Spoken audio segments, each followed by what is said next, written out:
नमस्कार, जय जोहार। साथियों, जागो पंच में आप सभी का हार्दिक स्वागत, अभिनंदन। साथियों, आज हमारे साथ बैठे हुए हैं इंजीनियर संदीप विश्वकर्मा। और संदीप विश्वकर्मा जी विश्वकर्मा समाज के ऊपर हो रहे अत्याचारों पर मुखर रहते हैं और विश्वकर्मा समाज पर हो रहे पिछले 10 सालों से अत्याचारों की चर्चा करेंगे हम आज।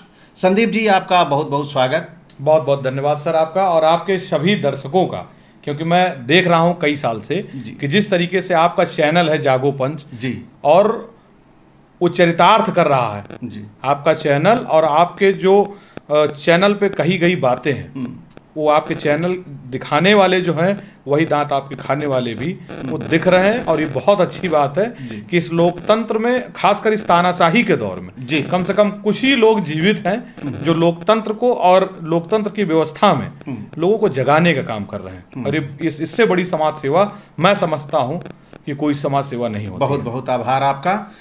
तो संदीप जी, सबसे पहले मैं बात करूंगा, अभी पीछे मेरे ख्याल से 3-4 महीने हो गए जी, करंडा की बात। जी, करंडा का जो घटना थी जी, उस घटना ने पूरे देश को दहलाया। जी, क्योंकि यहाँ पहले तो मैं ये जानता था, देखता था कि जो पीड़ित होता था उसकी बात सुनी जाती थी, जी, और यहाँ पीड़ित न्याय मांगने गया तो उसे लाठियों से मारा गया। जी। पहली बार देखा। तो वास्तविक रूप से क्या घटना थी वो करंडा की? करंडा की सर घटना ये थी कि गाजीपुर में जो निशा विश्वकर्मा का हत्याकांड हुआ, वहां पे जो वर्चस्ववादी लोग हैं, और खासकर मैं आपको खुल के कह रहा हूं, मुझे कोई डर नहीं है, ये भारतीय जनता पार्टी के सत्ता पोषित गुंडे थे। बिल्कुल, मैं नाम लेके कह रहा हूं, चाहे वो अभिषेक पांडे हो और चाहे एक और जो गिरफ्तार हुआ है उसमें आरोपी। और उसके बाद आप देखिए, जब घटना ये जिस दिन की थी, दूसरे दिन ही आपको इतना आनन फानन में, जल्दबाजी में 4 घंटे के अंदर उसका अंतिम संस्कार कराने की तैयारी क्यों कर दी गई? अच्छा, आपने बिसरा भी प्रिजर्व नहीं किया।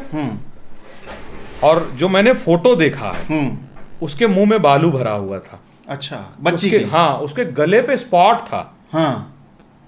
और उसके बाद ये सब आंखों देखी बात मैं है? अपने आंखों से देखा हूं। अच्छा। मैं उस पूरे फोटो वीडियो को मैंने देखा, और पीड़ित का जो परिवार का, उसके पिताजी का जो बयान था, उसकी माँ का जो बयान था, आपने देखा किस तरीके से लोकतंत्र में नंगा नाच किया गया है। यानी कि ये कहें कि इस तरह इतिहास में ऐसी घटना नहीं हुई मैंने होगी, तो नहीं, जैसा जो दुर्दांत घटना हुई, जो इतना नृशंस हत्या की गई।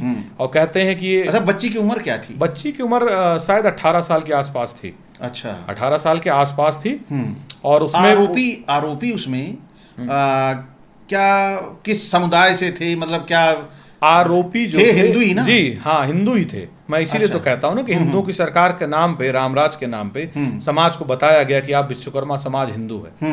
और इन्हीं की सरकार में और लोगों ने जितने, अब मैं खुल के कह रहा हूं, अभी तक लगभग योगी जी की, बाबा जी की सरकार में अब तक 56 से अधिक विश्वकर्मा समाज की हत्या, बलात्कार, अपहरण जैसी संगीन घटनाएं घटी। अच्छा, ये कितना समय लगा होगा ये जब 56 है? ये 56 जो है ना, ये जो इनका ये दौर चल रहा है, ये मैं बहुत पुरानी बात नहीं कर रहा। अगर मैं 2014 से गिनती कर दूंगा, मैं केवल प्रदेश के गिने चुने की जिलों की बात कर रहा हूं। अच्छा, कुछ ऐसी घटनाएं घटी कि जिसका तो जिक्र ही नहीं हो पाया, क्योंकि ये जो सामंतवाद है और ये जो वर्चस्ववाद है, ये बहुत तानाशाह हो चुका है। क्योंकि बाबा जी मंच पर बैठ के क्या कहते हैं कि हम छत्री हैं, हमें छत्री होने पर गर्व है। तो आप ही तो उकसा रहे हो अपने लोगों को, क्योंकि आप भी दूध के धुले नहीं हो। बिल्कुल। अच्छा संदीप जी, ये बताइए कि वर्चस्ववादी, जी, है ना जी, ये जो शब्द है, ये इंगित करता है कि जाति के कुछ विशेष लोगों की तरफ, जी, जी, है ना जी। या ये वर्चस्ववादी में कि अन्य जातियां भी आती हैं? क्या पिछड़ी जातियां भी आती हैं? देखिए, जो सच्चाई है कि जो पिछड़ों और दलित समाज के लोगों का जो शोषण इतिहास काल से करते आए हैं, ये गिने चुने लोग हैं। ये जो अपने जो जातिगत दम्भ को, जातिगत उच्चता को इतना ज्यादा मानते हैं, उनको इस बात का डर है कि आज विश्वकर्मा समाज भी लड़ेगा, क्योंकि विश्वकर्मा समाज को प्रजा किसने बनाया? क्या यादव ने बनाया? मैं आपके मंच के माध्यम से कहता हूँ, आपको भी तो जानकारी है। हाँ, जानकारी है कि विश्वकर्मा समाज को प्रजा का दर्जा क्या मुसलमानों ने दिया? नहीं, बिल्कुल ये कौन से लोग हैं जो विश्वकर्मा समाज को एक तरफ प्रजा भी बनाए? और जब लोकतंत्र की स्थापना होती है, बाबा साहब भीमराव अंबेडकर साहब की देन है कि आज विश्वकर्मा समाज को बोलने का, जीने का हक थोड़ा सा मिला है। मैं आपको कुछ घटनाओं का जिक्र और कुछ ऐसी बात बताऊंगा कि आपके पैरों तले से जमीन खिसक जाएगी। बिल्कुल बताना पड़ेगा।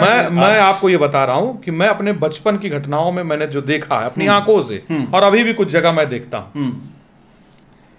विश्वकर्मा समुदाय एक है, ये कोई जाति नहीं है।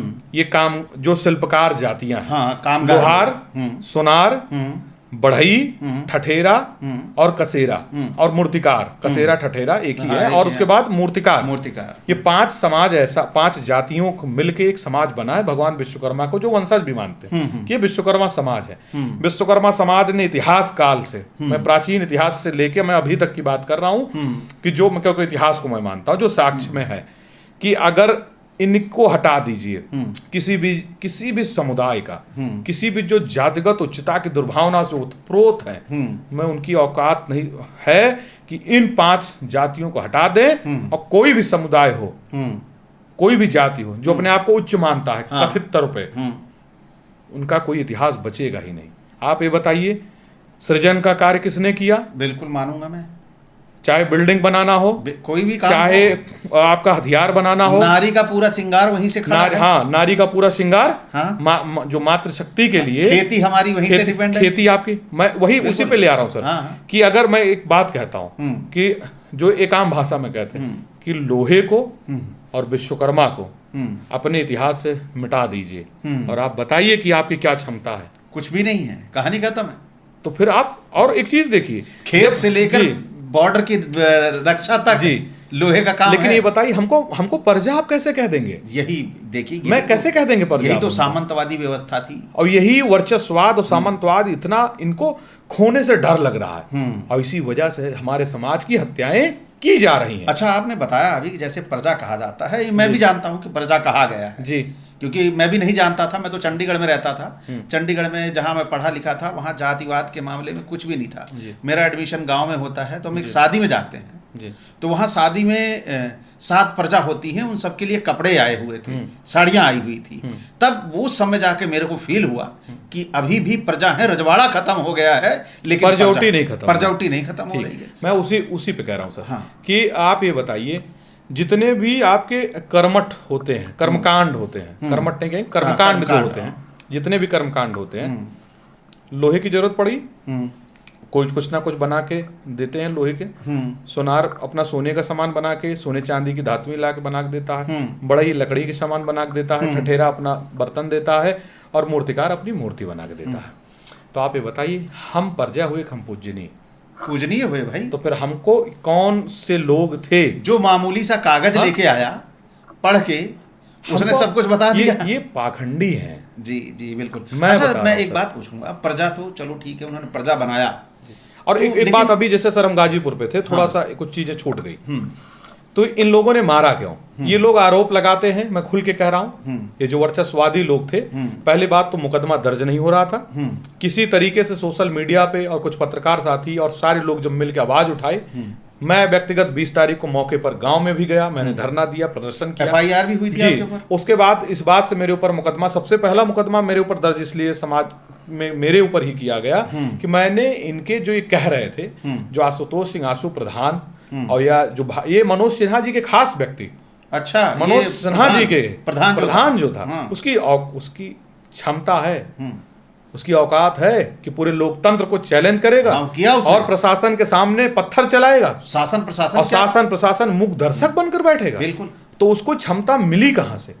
वो सत्ता संरक्षण मिला उसको। ना मिला होता तो ना मिला तो आज तक उसके ऊपर मुकदमा नहीं दर्ज हुआ। और मेरे ऊपर मुकदमा इस वजह से दर्ज हुआ कि ये लोग वहां के गांव के कुछ जो ठेकेदार बनकर बैठे हैं, ये जो पाखंडी टाइप के लोग हैं, वर्चस्ववादी लोग, जो 4-6 लोग गिनती से, ये लोग कह रहे थे कि अभिषेक और रोहित जो भी 2 आरोपी थे, कि लोग कभी चींटी नहीं मारे हैं।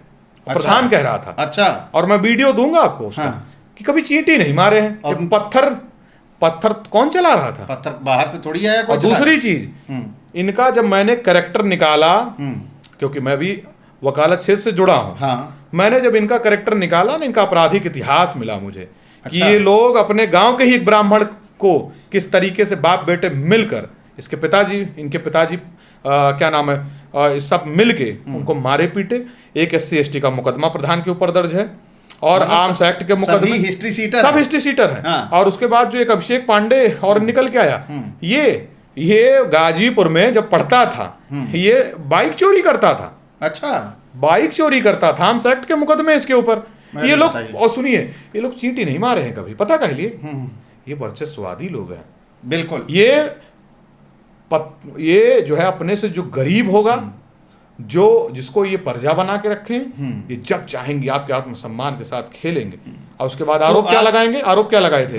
कि ये अफेयर का मामला था। चलो हम आपकी बात को मान लेते हैं कि अफेयर का मामला था, एक सेकंड के लिए मैंने मान लिया, तो आपको ये अधिकार किसने दिया कि हत्या कर दो? आप प्रेम में किसी की हत्या कर देंगे? अब आप किए हैं, पता है नहीं, क्यों? अफेयर में हत्या कहाँ होती है? अब ये तो उनसे पूछा जाए। हैं? अगर आप हिंदू धर्म को मानते हैं, हाँ। तो उसमें ही लिखा है कि 2.5 अक्षर प्रेम का पढ़े सो पंडित होए। पूरा महाभारत में भगवान कृष्ण ने लोगों को समझाया कि प्रेम से बड़ा कुछ नहीं होता है, ये लोग, और प्रेम ही धर्म है। ये लोग भगवान कृष्ण को मानने वाले लोग नहीं है भाई। ये भगवान, सुनिए मैं खुल के कह रहा हूं, ये जो पाखंडी हैं, न भगवान राम को मानते हैं, सुनिए, ये भगवान राम को मानेंगे, मैं करेक्ट कर रहा हूं, ये भगवान राम को मानेंगे, भगवान कृष्ण को मानेंगे, लेकिन ये ना भगवान राम की मानेंगे और ना ये भगवान कृष्ण की मानेंगे। ये सब पाखंडी हैं। और ये पाखंडी लोग ही देश और समाज में लगातार अराजकता फैलाएंगे, जातिवाद फैलाएंगे। तो क्या लगता है आपको, जो करंडा में ये जो घटना हुई थी जी, इसमें जाति के आधार पर कार्यवाही हुई, क्या मानेंगे आप इसको? 100% मानूंगा। आप तो मैं आपसे कह रहा हूं कि इनकी सरकार में 56 से अधिक हत्या बलात्कार जैसी घटनाएं, गंभीर घटनाएं घटी हैं, और कार्यवाही के नाम पे हमें चूरन दिया गया। अच्छा, अब तो एक फेक इनकाउंटर याद आया मुझे, गुड्डू विश्वकर्मा, शाहजहांपुर खुटार थाना के अंतर्गत केवल एक एलिगेशन लगता है, और परिवार के लोगों से इंस्पेक्टर ने कहा कि आप पहुंचा दीजिए, 1-2 किलोमीटर दूर पे हम लोग हैं, गांव के 4-5 लोग गए और पहुंचा के आते हैं उस बच्चे को, बेटे को, गुड्डू विश्वकर्मा को, और उसको रात में ही दोनों पैर में गोली मार दी जाती है। अच्छा, उसी दिन। और जब परिवार के लोग और गांव के सारे लोग, प्रधान लोग समर्पित करके आ रहे हैं, समर्पित करने के बाद, और गांव के लोग जब गए धरना देते हैं चौकी पे, तो वीडियो देखिएगा, महिलाओं को, बच्चियों को, छोटे छोटे बच्चों को ये लोग घर में घुस के लाठियों से पीटे हैं। क्या ये फीलिंग होती है, अनुभूति होती है कि हम आजाद देश में हैं? हमको तो ये फीलिंग होता है, जो ये कहते हैं कि हम ये भगवान रामराज चल रहा है, यही रामराज है। नहीं, रामराज तो है, मानना पड़ेगा आपको। ना ये क्यों नहीं मानना? मनवा दे रहा हूँ, संभूक रामीराज में तुम्हारा था। देखिए, इसके विषय में आप जो ये संभूक रामराज में मरे या क्या चीजें हुई, हमको जिसके विषय में जानकारी नहीं है, हम उसको नहीं बोल पाएंगे। देखिए, रामायण तो लिखी हुई है ना। नहीं, मैं कहाँ कह रहा हूँ नहीं लिखी हुई है, मैं कहाँ मना कर रहा हूँ। तो जब लिखी हुई है जी, और उसमें यह भी लिखा है, भले पीछे हो ना हो, हाँ, काल्पनिक वाली बातें तो अलग हो गई, लेकिन उसमें यह लिखा है कि रामराज में ही संभूक मरा। अब ये देखिए, हमको इसकी जानकारी नहीं है, तो मैं बता रहा हूँ। नहीं, आप बता रहे हैं, शूद्र है जी, हाँ, एक चीज पे मैं मानता हूँ, वो तरक्की नहीं कर सकता उनके रहते। मैं एक चीज को मानता हूँ कि ये जो सरकार है, ये भगवान के नाम पे, चाहे वो भगवान विश्वकर्मा के नाम पे लोगों को मूर्ख बनाया। इन्होंने 17 से, नहीं, इनका तो भांडा फोड़। सुनिए, आप सुन तो लीजिए, देवरिया में घटना घटी, आपने देखा कि नहीं देखा? जो नहीं, देवरिया की घटना से पहले मैं एक चर्चा करूंगा आपसे। आप राजनीति क्षेत्र में काफी दिनों से काम कर रहे हैं जी, और राजनीति सेक्टर में थोड़ा सा जातिवाद से बचा जाता है जी, लेकिन पहली जातिवादी अनुभूति आपको कब हुई? राजनीति में आपके साथ भेदभाव पहली बार? हाँ, ये चीज आपने सही प्रश्न किया कि मेरे साथ, मुझे पहली बार महसूस कब हुआ, हाँ, कि यार जातिवाद होता है क्या? जातिवाद नहीं, ऐसा फील हुआ हो कि हाँ, कि गलती है, मैं विश्वकर्मा, मैं बता रहा हूँ, पैदा हुआ, मैं बता रहा हूँ। हाँ, ये बताइए। देखिए, हम लोग राजनीतिक तीसरी पीढ़ी है हम लोगों की, और मैं खुल के कह रहा हूँ, समाजवादी पार्टी में ही हम लोग रहे। बाबा हमारे 2018 में गुजर गए, और हम लोग बाबा का बनाया वो बहुत कुछ है, विद्यालय मार्केट से लेके मतलब संपन्नता रही। हाँ हाँ संपन्न। तो हमें सच्चाई बता रहा हूँ, मुझे महसूस जातिवाद उस समय नहीं हुआ था, क्योंकि मैं हाई स्कूल के बाद मैं इलाहाबाद आया, फिर मैंने इंजीनियरिंग मैनपुरी से करी, तब भी मुझे जातिवाद महसूस नहीं हुआ। जब मैं नौकरी में गया, मैं HCL कंपनी में इंजीनियर बना, जब मैं वहां गया, वहां मुझे जातिवाद का सबसे पहला दंश झेलने को मिला। क्या? मैं जब गया, एक बात मैंने एक बार इसको और चर्चा की थी, मैं फिर कह रहा हूँ कि सबसे पहले वहीं पता चला मुझे। मैं एक PNB के ब्रांच में गया था, क्योंकि मैं इंजीनियर था, हमारा प्रोजेक्ट था, तो हम गए थे, सर्वर में कोई मेंटेनेंस थी, तो सॉफ्टवेयर हार्डवेयर नेटवर्किंग सारी चीज़ें हम लोग के अंडर में थी। तो जो चीज़ का प्रोजेक्ट है, जिस चीज़ का कॉन्ट्रैक्ट है, हम वही काम करेंगे। और मैं एज ए इंजीनियर गया था वहाँ पे। तो वहाँ पे एक वर्चस्ववादी मैनेजर साहब सीनियर थे। अच्छा। PNB का मांडा खास, मैं खुल के बता रहा हूँ, ब्रांच भी याद है, क्योंकि ये ब्रांच भी नहीं भूल सकते आप। मांडा खास था, और उसमें जब मैं गया, जब सारा काम हुआ भाई, जैसे उसमें उनके सर्वर में जो समस्या थी मैंने ठीक करी, और उसके बाद मैंने रिपोर्ट साइन कराने के लिए दिया। तो उन्होंने कहा कि अरे यार इसमें मिट्टी लगी हुई है, डस्टिंग भाई ब्रांच है, डस्ट आया होगा। तो कहें कि ऐसा, इसको क्या नाम है, इस पे ब्लोअर से साफ करिए इसको, और या आपके पास, हम कहे सर मेरे पास ब्लोअर नहीं है, तो कहें कपड़े से साफ कर दीजिए, क्योंकि उसमें जो हम लोग वाउचर या आप कहेंगे रिसिप्ट जो हम फिल करते हैं, उसमें मेरा नाम रहता है। वो नीचे पढ़े, साइन नहीं किए थे, तो कहें साइन नहीं करेंगे, इसको साफ करो। तो हम कहे सर इतनी तो कॉमन सेंस की बात है कि मैं इंजीनियर हूँ, मैं कोई सफाई कर्मचारी नहीं हूँ, और हमारा जो प्रोजेक्ट है वो आपके सॉफ्टवेयर का और हार्डवेयर का मेंटेनेंस का है, हम ये सफाई करने थोड़ी आए आपके यहाँ पे। तो कहे अरे वो क्या नाम है, वो लड़का वो ATM वाला आता है, वो साफ करता है। तो हम कहे वो क्या करता है, ये इसके जिम्मेदार हम नहीं है, और मैं नहीं करूँगा, अब चाहे साइन करिएगा और चाहे ना करिएगा, ये लीजिए मेरे मैनेजर का नंबर, बता दीजिएगा। तो तत्काल उन्होंने फ़ोन किया, फिर मैनेजर साहब मेरे पास फ़ोन किया, क्योंकि वो मेरे आक्रोश को भी जानते थे और मेरे काम को भी जानते थे। मैं उस कंपनी में पूरे यूपी में टॉप में एक्सीलेंट इंजीनियर में सेलेक्ट हुआ था। अच्छा। अपने काम की वजह से। तो वो बोले हमसे, तो हम कहे सर ये बताइए, हम इंजीनियर हैं, हम यहाँ सफाई करने थोड़ी आए हैं, और ये क्यों कहा जा रहा है। तो कहे अरे यार मैनेज कर लो, वो क्या नाम है, अपनी ऊपर जो है शिकायत कर देगा। तो प्राइवेट सेक्टर में बैठे कौन लोग हैं, वहाँ तो आरक्षण नहीं है, आका बनकर बैठे कौन है, वहाँ पर भी वर्चस्ववाद और सामंतवाद। तो वहाँ पे सबसे पहले मुझे महसूस हुआ कि साला कहना नहीं चाहिए ये शब्द, कि हम कहाँ पैदा हो गए हैं, किस देश में हैं हम इस सन में जी रहे हैं, डिजिटल के जमाने में आ गए, हम कंप्यूटर के क्षेत्र में आ गए, और जातिवाद हमारा पीछा ही नहीं छोड़ रहा। तब मुझे महसूस हुआ कि ये हमको परजा ही मानता है। तभी इसने इस तरीके से मेरे साथ। अब आगे चलते हैं घटना पे। अगली घटना हुई है अभी देवरिया में। जी, देवरिया में जो घटना हुई है उसके बारे में थोड़ा आप बताइए, कैसे, क्योंकि वहां भी विश्वकर्मा समाज का एक बेटा मारा गया। जी, और उसके बाद इन लोगों ने जो जाए उसके ऊपर हमला भी कर रहे हैं। अच्छा, हमला भी कर रहे हैं? अरे आप देखिए ना, अभी वीडियो वायरल हो रहा है। अच्छा, मैंने वीडियो एक आपका देखा था, उसमें आपको भी जान से मारने की धमकी दी हुई है। जी जी, और देने वाले फिर वही हैं। अच्छा, वर्चस्ववादी वही विशेष समुदाय। अच्छा, क्या फीलिंग होती है आखिर वो वर्चस्ववादी लोग क्यों टारगेट कर रहे हैं विश्वकर्मा? टारगेट क्यों नहीं करें? कारण क्या है? हम कह रहे हैं कि हम बाबा कह रहे हैं कि हमें क्षत्रिय होने पे गर्व है, हम राजा हैं, हम राजा हैं। हाँ, राजा और लोकतंत्र जिस दिन लागू हुआ, संविधान जिस दिन लागू हुआ, उस दिन जितने भी राजतंत्र थे, राजशाही व्यवस्था थी, उस दिन आग लगा दी गई। नहीं, वो तो राजा नहीं मैं कह रहा हूँ, मेरी बात तो सुने आप, जो कहते हैं ना वो संत कहाँ है? ये सबसे बड़े, मैं कहूंगा तो देश और समाज को मूर्ख बनाने के लिए ये भगवा के वेश में ये हमारे पीढ़ी समाज के लोगों का हक, अधिकार, आरक्षण, लोकतंत्र, ये डकैत है। अच्छा, सबसे बड़े डकैत हैं लोकतंत्र के। यानी कि संत के वेश में, जैसे रावण आए थे, भगवाधारी रावण आए संत के वेश में, और माता सीता का हरण कर ले गए। तो वैसे फिर उत्तर प्रदेश ये फिर उत्तर प्रदेश में भगवा के नाम पे ये आए हैं और लोकतंत्र की डकैती कर रहे हैं और मानवता की डकैती कर रहे हैं। और इन्हीं के लोग हैं क्योंकि देवरिया पर मैं आता हूँ, देवरिया में जो आरोपी हैं वो भी भाजपाई, सरकार भी भाजपाई, और शासन के जो लोग हैं, पुलिस वाले, वहां पर एसडीएम थे, सीओ थे। मैं तो पीड़ित परिवार से उनका दुख साझा करने गया था, क्योंकि जब मैंने वीडियो देखा कि मृतक की पत्नी किस पीड़ा में है, उसकी एक छोटी सी मासूम सी बिटिया है 2 साल की, वो दर्द सरकार को नहीं मतलब दिखा। आरोपी जो हैं हिंदू ही तो थे। हमको यही तो मैंने पूछा, हाँ। मैं फिर पूछ रहा हूँ कि क्या विश्वकर्मा समाज हिंदू नहीं है? अब आरोपी तो आपके हैं, अब तो हर जगह यादव ढूंढते हो। अभी आपने 3 घटना बताई, तीनों में भाजपाई, तीनों में भाजपाई है। और 3 मैं कह रहा हूँ 90% हत्या करने वाले कानपुर में निनैया जगह। कोई एक ऐसी घटना बता दो हाँ। जिसमें विश्वकर्मा समाज पे हमला मुस्लिम समाज ने किया हो, मुस्लिम ने किया हो, कोई एक घटना बता दो।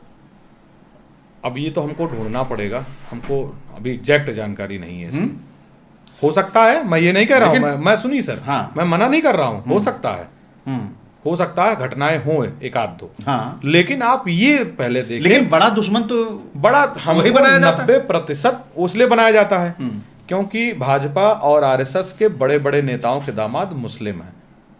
ये बनाएंगे दामाद मुस्लिम में, और हमको क्या बताएंगे? हमारा दुश्मन बनाएंगे उनको। हमारा दुश्मन बनाएंगे, अपना मलाई खाएंगे, अच्छा, अपना रिश्तेदारी करेंगे। देवरिया में मारा किस कारण से था? देवरिया में कारण वर्चस्ववाद की वजह से, सच्चाई बता रहा हूँ जो मुझे जानकारी है, जो पीड़ित ने बताया। थोड़ी सी ऐसी जानकारी दीजिए जिससे मैं स्पष्ट बता रहा हूँ। हुआ क्या था कि एक छोटा सा चौराहा, वहाँ चट्टी चौराहा है, उस गांव जो नौतन हथियागढ़ गांव है, वहाँ पे एक चट्टी है। तो इसी चौराहे पे गाड़ी को शायद खड़ा करने के लिए या ऐसे कुछ करके लोगों ने बदतमीजी, कुछ बातचीत हुई। प्रदीप सिंह, अनुज सिंह और भोले सिंह जो भारतीय जनता पार्टी के समर्थक हैं, और 41 करके गैंग चलाते हैं देवरिया में ये लोग। अच्छा, गैंग चलाते हैं और ये आदतन अपराधी हैं, ये कोई नए नहीं है।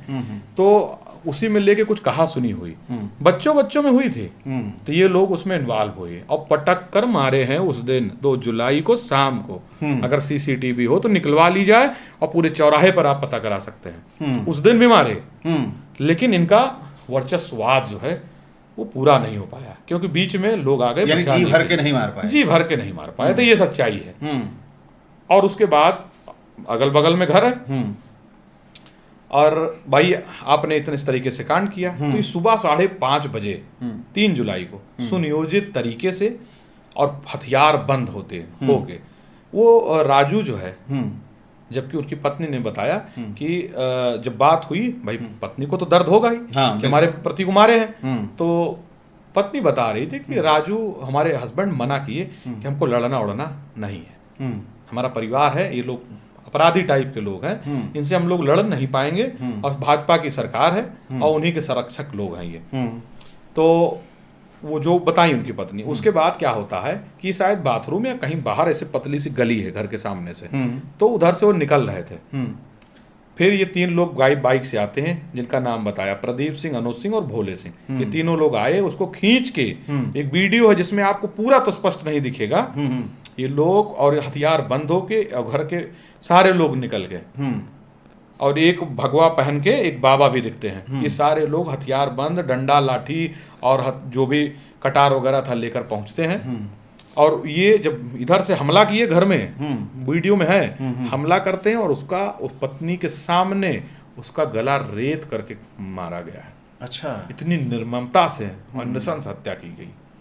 और उसके बाद उसका भाई बचाने गया, राजू का क्या कोई जमीन का मामला कोई नहीं, कोई ये सब मुद्दा ये। अच्छा ये बताइए, जमीन का मामले में कौन सा बड़ा मामला बन गया आपका? और जमीन का भी मामला होगा तो ये नृशंस हत्या करेंगे क्या? नहीं, ये बात तो है। दूसरी चीज, सरकार आपकी है, एक विश्वकर्मा जिसको आप प्रजा मानते हैं, वो आपका जमीन कब्जा कर लेगा क्या? नहीं, ये बात तो सही है। हैं?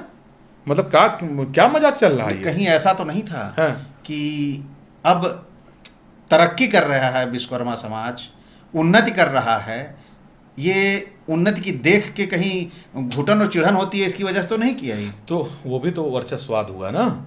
वो भी मतलब तो आज भी नहीं देख सकते, नहीं वो चाहते हैं कि प्रजा। अरे सर, आप पता नहीं कहाँ चले जा रहे हैं। प्रधानमंत्री मोदी, इससे बड़ा कोई पद होता है क्या देश में? नहीं है।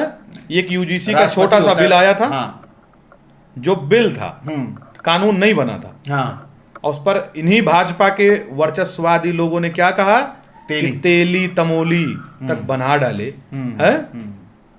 ये लोग क्या, ये बताइए, इनको तो हिंदू हृदय सम्राट मानते थे, तो जब मोदी जी को डाइजेस्ट नहीं कर पा रहे हैं ये, प्रजा को डाइजेस्ट कर लेंगे। बिल्कुल सही कहा। और एक घटना है अभी और चित्रकूट की, हाँ, उसके बारे में थोड़ा कुछ बताइए। चित्रकूट में एक 9 वर्ष का बच्चा था, उसकी फोटो मैं दूंगा, उसको आप लगाइएगा जरूर। बिल्कुल। भगवान कृष्ण के गेटअप में है, इतना मासूम सा बच्चा।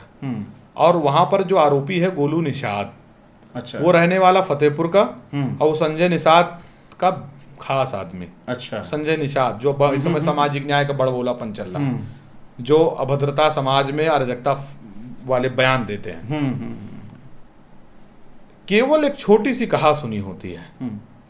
बच्चा था, हमको तो नहीं लगता 9 साल का बच्चा, 9 साल का बच्चा कौन सा कहा सुनी करेगा। हो सकती है। वो पीछे साइड में शायद आम की बाग थी, हाँ। और जो भी आम को तोड़ने को लेके कोई बात हुई होगी, तो ये इतना गुस्से में आ गया, ये घर से उस बगल में ही घर था, गया एक मोटा सा लोहे का राड ले आया, कम से कम वजन रहा होगा 7-8 किलो का, और उससे उसने मारा उसके मुंह पर, दांत एक भी नहीं बचा, जो पोस्टमार्टम रिपोर्ट में था, और उसी पे तुरंत उसकी डेथ हो गई। और उसके बाद ये लोग गड्ढे में, शौचालय के गड्ढे में गाड़ रहे थे उसको। अच्छा। और जब गांव वाले देखे तो ये लोग वहां से भाग गए, और कुछ लोग पकड़े भी थे गोलू को, क्योंकि उसके भाई वही सब साथ में थे। तो ये आदतन अपराधी थे, इसका आपराधिक इतिहास था, वो यहाँ से बेच के वहां जाके बसा था। अब बाद में प्रशासन कुछ नहीं पाई, तो जब हम लोग मुकदमा नहीं लिख रहे थे, जिस समय की घटना थी 1 तारीख की शायद, तो हमको रात में फोन आता है। तो आप एक चीज जानते हैं सर, हमारा एक आदत है, हम मुझे फोन, मोबाइल की बीमारी है, आप रात में किसी भी समय फोन करेंगे, हम मैक्सिमम 90% फोन उठाते हैं। अच्छा। तो फोन मैंने उठाया, लगभग मैं कहीं बैठा था, फोन कई बार आया नए नंबर से, तो मैंने फोन उठाया, तो उन लोगों ने बताया कि भैया ऐसा ऐसा मामला हो गया। तो मैं शॉक्ड रह गया, हमको फोटो वीडियो भेज रहा, जब मैंने देखा तो एकदम डिस्टर्ब हो गया। 9 साल के बच्चे की हत्या कर डाले लोग। हाँ, किससे इतनी दुश्मनी उसकी बेचारे की, कहा उसकी कौन सी, और उससे भी कहा सुनी, वो कौन सा किसी का जमीन कब्जा कर लिया। तो जब ये बात मैंने पूछा, किसी तरह एसपी साहब वहां पे जो थे अरुण सिंह, एसपी साहब से हमारी बात होती है, मैंने उनसे निवेदन किया कि सर मुकदमा लिख लीजिए, और पीड़ित परिवार धरने पर बैठा है। बताइए, अपने बच्चे की लाश लेके धरने पर बैठेगा वो। तो दबाव में जब आए, हमने कहा कि लाश है, हाँ लाश है, हाँ, लेकिन वो एफआईआर नहीं कर रहे, और इतनी बड़ी घटना घटी, इंतजार कर रहे हो। और सुनिए, उसको आरोपी के लोग पकड़े थे, गांव घर वाले, उसको भगा दिया गया, और गिरफ्तारी छोड़िए, भगा दिया जाता है। तो इस तरीके से जब घटना घटी, तो दूसरे दिन मैं गया इलाहाबाद से अपनी टीम लेके, समाज के लोग मिलकर जाते हैं। तो जब मैं बुलाया, एसडीएम साहब आए, फिर सीओ साहब आए, राजकमल जी, मैं नाम जानता हूं उनका, क्योंकि उन्होंने हमको धमकाया बहुत तगड़े से, वीडियो वायरल हुई थी उसमें। आपने हमसे झूठ क्यों बोला, हमने पूछा कि आपने गिरफ्तार क्यों नहीं किया, तो कहे वो पता चल जाएगा। इतनी बड़ी घटना क्यों हुई उसका कारण नहीं पता। फिर कहें कि हमने गिरफ्तार कर लिया, हम कहे जेल क्यों नहीं भेजे। हम कहे बताइए, इनकाउंटर और बुलडोजर केवल पीड़ित समाज के घर पे ही चलेगा, पिछड़े और दलित समाज के ऊपर ही इनकाउंटर होगा, हैं? और जब हम पीड़ित होते हैं, आरोपी भाजपा ही है क्या? तो इतना कहा तो सुन नहीं पाए, भीड़ थी। फिर कह रहे आपको नहीं पता क्या कि वो लोग किस पार्टी से हैं? ये बात उन्होंने कहा हमसे। अच्छा। क्योंकि पीड़ा उनको भी है, वो भी पीड़ित समाज से आते थे, लेकिन ये सब गुलाम हो चुके हैं, जयचंद है समाज के। नहीं, डर है, डर नहीं, अच्छा आप एक चीज बताइए, ठीक है, नौकरी का डर है, तो आप छोड़ दीजिए। बाबा साहब अगर डरते, नहीं देखिए, देखिए, बाबा साहब सब नहीं बन सकते, इतना नहीं बनना है तो फिर देखिए, फिर आप मानवता आपके अंदर नहीं है।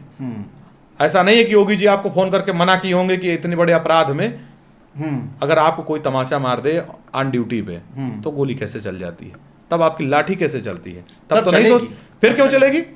तब चलेगी। आपका व्यक्तिगत आत्मसम्मान है, तो आप फिर मानव नहीं है। अगर पर्सनल, और मैं जानता हूं कितने ऐसे होंगे जी जो ड्यूटी पे थप्पड़ मारे भी जाते होंगे लेकिन बोलते नहीं। हाँ, मान लेता हूं मैं।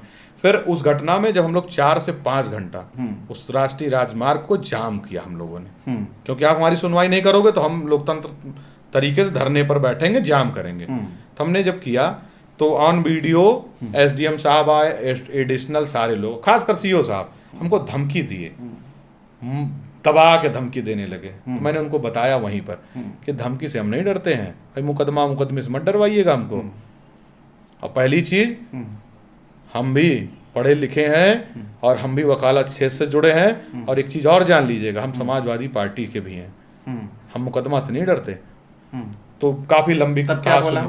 फिर मैं ये कर दूंगा वो कर दूंगा। हम कहे सुनिए सर, आपको जो करना है कर लीजिए, और बिना गिरफ्तारी किए और बिना हम न्याय की, यानी हम हटेंगे नहीं। घटना होने के बाद, इतनी लड़ाई लड़ने के बाद गिरफ्तारी हो रही है। 2 घंटे में, सुनिए और सुनिए, 2 घंटे में गिरफ्तारी भी हो गई और 2 घंटे में बुलडोजर की नोटिस भी चस्पा मैंने कराया। अच्छा, तुरंत एसडीएम साहब तुरंत मौके पर आके नाप जोख करा के अवैध कर ले आए। लेकिन एक चीज और जान लीजिए, घर गिरा नहीं है। नहीं गिरेगा भाई, भाजपा ही है तो कैसे गिर जाएगा? भाजपा ही है, और भाजपा ही सबसे बड़ा विश्वकर्मा समाज का कसाई है। बिल्कुल। तो सबसे आखिरी सवाल आपसे, जो सबसे बड़ा महत्वपूर्ण है, हमारे समाज की ये जरूरत भी है, क्योंकि हमारे समाज में जो जिसे कहते हैं कि अपने आप को श्रेष्ठ लोग जो समझते हैं, देवता लोग अपने आप को धरती पे समझते हैं, कभी भी जब बात आती है जातिवाद की तो वो कहते हैं अब कहाँ जातिवाद है। तो इसके बारे में, है ना, आप थोड़ा अपना अनुभव बताइए कि क्या आज जातिवाद है? आज जातिवाद इतना है, मैं तो खुल के कहूंगा कि अंदर का जहर चूम लिया, धुलकर आ गए। अंदर का जहर चूम लिया, धुलकर आ गए। और जितने लोग विश्वकर्मा समाज को हिंदू बना रहे थे और इन्हीं घटनाओं पर सब खुलकर आ गए। बिल्कुल, वाह क्या बात। आप सभी देख सकते हैं, सुन सकते हैं, इंजीनियर संदीप विश्वकर्मा संपन्न परिवार से हैं, और जहां संपन्नता होती है वहां जातिवाद नहीं होता, ऐसा बहुतायत देखा गया है। लेकिन इन्होंने जातिवाद का जो दंश झेला है वो आपके सामने आ चुका है। और ये पूरा का पूरा विश्वकर्मा समाज जितना आज जातिवाद का दंश झेल रहा है, ये जो हत्याएं हो रही हैं केवल वर्चस्व। एक दो घटना सर भूल रहा हूं मैं, उसको थोड़ा ऐड करना चाहूंगा मैं। बिल्कुल। अमर विश्वकर्मा है, ललितपुर के जिला पंचायत सदस्य निर्वाचित हैं, और वो अपना मांग पत्र लेके, आपको ये भी बता रहा हूँ भारतीय जनता पार्टी से जुड़े हैं। अच्छा। उसके बावजूद भी बीजेपी से जो हैं बड़े नेता, जिला पंचायत अध्यक्ष और उनके बेटे ने सभागार में उनको जान से मारने का प्रयास किया। मेडिकल हुआ, सब कुछ हुआ, गाली गलौज अभद्रता हुई इनके साथ, लेकिन आज तक मुकदमा नहीं लिखा गया। लेकिन है बीजेपी के वो। जी जी बिल्कुल। और एक चीज बता रहा हूँ, वो मुकदमा नहीं लिखा गया और दर दर वो भटक रहे। मुकदमा लिख उठा होता तो कैसे ये होता कि वो शूद्र समाज से आते। हाँ, ये और एक चीज बता रहा हूँ, एक एसडीएम साहब हैं राजेश विश्वकर्मा, उन्होंने खुल के कहा कि मैं पढ़ा लिखा और मैं परीक्षा दे के पास होके आया हूँ, किसी के जुगाड़ से नहीं आया हूँ, ना किसी के तंत्र मंत्र से आया हूँ। और उसके बावजूद देखिए उनको माँ बहन की गाली वर्चस्ववादी समाज के लोगों ने ऑन ड्यूटी दिया और ये वीडियो वायरल हुआ। मतलब आप चाहे प्रधानमंत्री बने, चाहे आप डीएम बने, अगर जाति से आप पिछड़े और दलित समुदाय से हैं तो ये आपको प्रजा ही मानेंगे। बिल्कुल। अब आप जो हमारे जात से श्रेष्ठ पैदा लोग हैं, कुछ लोग ऐसे भी हैं जो मुंह से पैदा अपने आप को बताते हैं कि ब्रह्मा के मुख से पैदा हुए हैं, वो अक्सर बोलते हैं कि जातिवाद कहाँ है। तो जातिवाद यहाँ है। अब आपको स्पष्ट हो गया। अब ये कहने की ज़रूरत नहीं है, आपको बताने की ज़रूरत नहीं है, ये वीडियो लोगों को भेजा करिएगा कि जातिवाद यहाँ है और आप जातिवाद कर रहे हो। इसी को ख़त्म करने के लिए एक मुहिम चलाई जा रही है समाजवादी पार्टी के द्वारा। आप सभी उस मुहिम में जुड़ें, यह आग्रह। इसी के साथ विदा। नमस्कार, जय जोहार।